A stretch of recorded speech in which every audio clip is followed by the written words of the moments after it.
was really the driver there, and I can't really use his precise words, but he just said, could you make things very interesting, very exciting, and make tyres that don't last? What?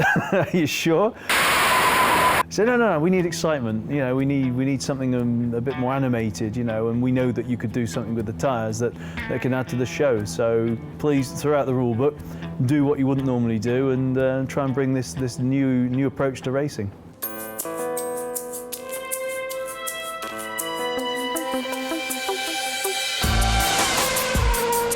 In 2012, we've been looking at bringing in new compounds, so we developed 3 new compounds for the slick tyres. We combined that with new profiles, so we wanted to change the footprint, which is the amount of rubber that hits the floor.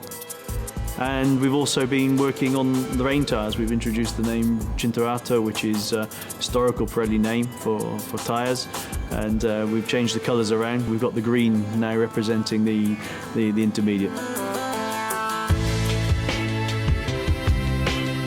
They followed a very aggressive line of work that made to make the race more interesting, to make driving more difficult, make the driver's life more difficult as well, and it paid off. We could see the value of bringing some animation, passion and excitement to something like Formula One.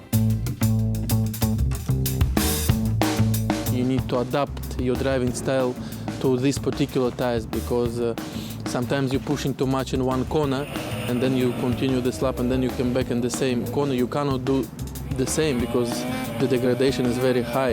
Well, people talk about tyres, and for good reason. They're talking about us because we're an essential part of the racing weekend.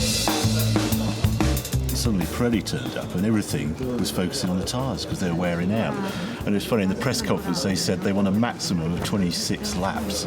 So like 50 miles for a tyre, that's all it lasts. And suddenly you see just drivers just suddenly losing grip and everything changes. So I think it's a really good move. They have been, I wouldn't say a surprise, but they've been a brilliant element to what we saw in 2011. If you go race by race, there was so much action on the track, and a lot of that was down to actually the Pirelli tyres. All the people, not only the Italian, but the foreign people waiting for a Pirelli, because everybody expects something strange from the Italian people. That's Pirelli though, isn't it? Yeah, we're a company that should be known as adventurous and exciting.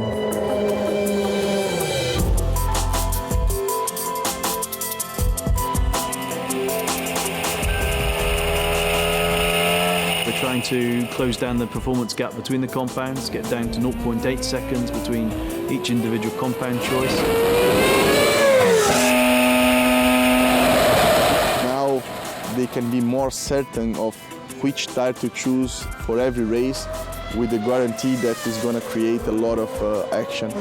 Now with the Pirelli tyres, you need to not just be a good driver, you need to be a clever driver. You cannot go flat out all the time. You have to think which part of the race you're going to push, how you're going to manage your tyres, how is the balance of the car. Drivers have to adapt and have to be smart to take the best out of it. Fans love to see overtaking. It's what gets them excited, what gets them jumping up and down. They want to see those last-minute overtaking manoeuvres, and I think, you know, we're an Italian company. We've got a lot of flair, a lot of excitement. We're passionate, and we've managed to, via the tyres, bring some of that to Formula One.